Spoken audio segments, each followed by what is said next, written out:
The next stitch we're going to do is called the blind hem. The blind hem is one of the last stitches you'll do on your jacket in that it attaches the lining to the fashion fabric hem allowance to close up the jacket. If you look carefully, it is a whip stitch that is going to pick up your hem allowance from your jacket to your seam allowance of your lining. This will become clearer in the demonstration that I do. The trick is to not catch it like you can see I did here a few times so I could show you, but to make it, if you look down here, I haven't caught it, and see how it moves. And that's really what you want, because when you're wearing your jacket, you want your lining to be able to move with your body and not pull on that fashion fabric. So let's go ahead and I'll show you how to do the blind hem. I've set this demonstration up so you can see exactly what this stitch is used for. The blind hem is actually quite common. If you look at any of the drapes you have in your home, you can see usually the hem is done one of two ways. It's either done with a blind hem or it's done with a top stitch where you can see the stitching all the way through. We actually do have an industrial blind hemming stitcher in the studio that I'm hoping we'll get to be able to use over the next few semesters. So let's get started. This is my fashion fabric. This is my hem allowance. I've turned up the hem and I've cross-stitched my hem down so it's ready to go. I've given it a good press. Everything's been pressed really well, and now it's time to finish up the jacket. On my lining, you can see that I've also pressed up my seam allowance. In this case, I've allowed a 1/2 inch. You may want to allow a little more, but we'll talk about that when we get into the drafting techniques for lining. But for now, I have 1/2 inch seam allowance.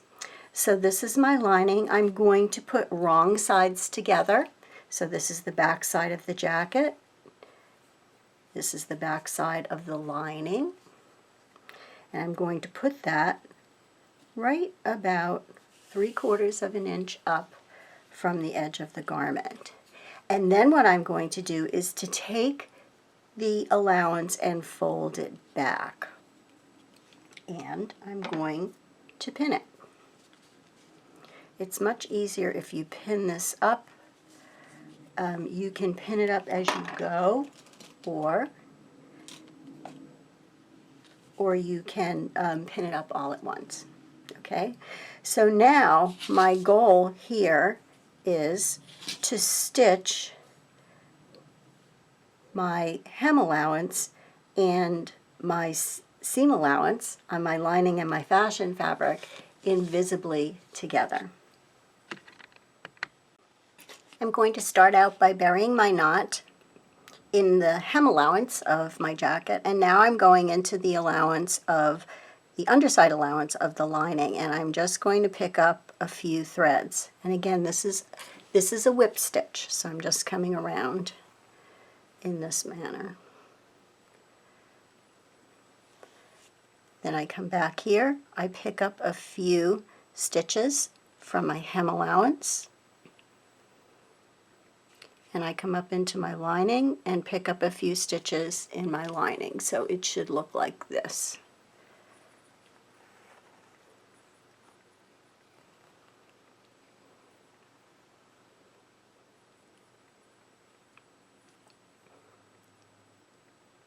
Again, I'm picking up a few stitches in my hem allowance and a few stitches in my lining allowance. Again, working visibly. Sometimes the pin can work against you in that it holds the fabric down. Let's see how I did here.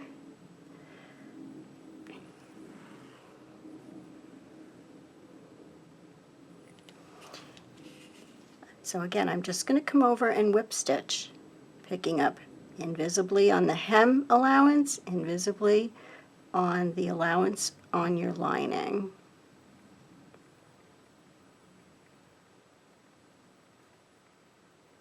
I feel like I got something there. Once you get the feel for it, of course, like anything, it'll go a little faster.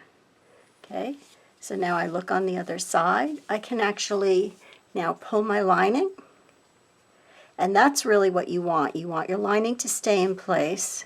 However, if you raise your hand or move your arm forward, the lining is going to go with you, so it's not going to pull on the fashion fabric of the jacket and distort the look of it. So this is the blind hem. You can go ahead and try it on your sampler.